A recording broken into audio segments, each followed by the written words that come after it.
I look out the window. The world I can see isn't my world anymore. It's theirs, the Nazis. They've taken it away from me piece by piece. I can't ride in trams or cars like everybody else. I can't swim in the same water. I can't shop in Gentile shops.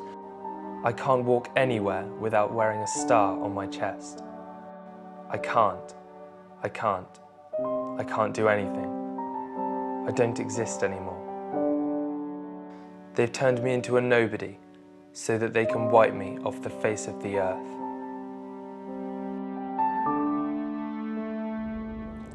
In Annexed, I've tried to imagine what it might have been like to be Peter van Pels, the boy who for 2 years hid from the Nazis in an attic in Amsterdam with Anne Frank. What was it like to watch through a window as other Jews were rounded up and began to disappear? How might a young boy cope with the loss of his physical freedom? And what was it really like to live with Anne Frank? These are the questions that form the beginning of the book.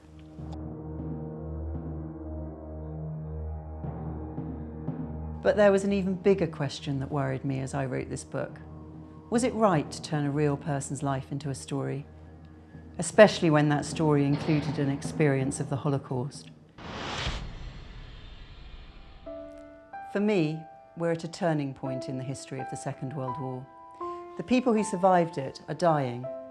The real living experience has to continue on its journey from the stories and minds of those who were really there into our collective conscious and unconscious. When we read fiction, we engage with a story in a different way to studying history or biography. We imagine we were there. As one reader said, it's not just history happening in black and white on a screen anymore. It's in colour now, inside my head. For me, stories can help keep history alive.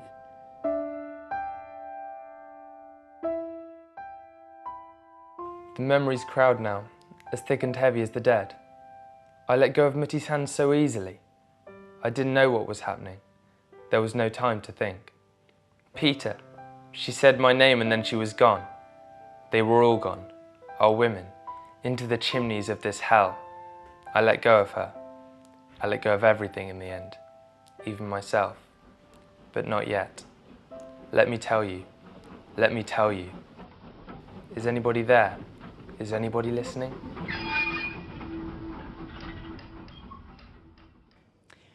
Writing Annexed has taken me 2 years, and what's really surprised me in the writing and researching of the book is not just the horror of man's inhumanity to man, but of the equal power that we have as human beings to hold on to our humanity when under threat. There was so much laughter in the Annexe, and there was love in the camps, as well as brutality and hatred. In the end, the book gave me more faith in us as human beings, not less. In the face of an attempt to systematically destroy them, prisoners had different reactions. All of them can be understood. None of them should be seen as shameful, and some of them were truly extraordinary and remarkable. Peter van Pels experienced the worst and best of humanity in his short life. He knew and loved Anne Frank. He survived 5 months in the extermination camp that was Auschwitz. Towards the end of the war, he was sent on a death march from Auschwitz to Mauthausen in Austria. In Mauthausen, at that stage of the war, all categories of prisoner had a stamp on their paperwork. It read, Rückkehr unerwünscht, and it meant return not desired. In my book, Peter is not Rückkehr unerwünscht. His existence does matter. I wrote it to give him and the millions of anonymous young men like him a voice, a story. If the book works at all, then as a writer, I'm just the mechanism for that voice, for providing a story based as closely as possible on biographical and historical fact.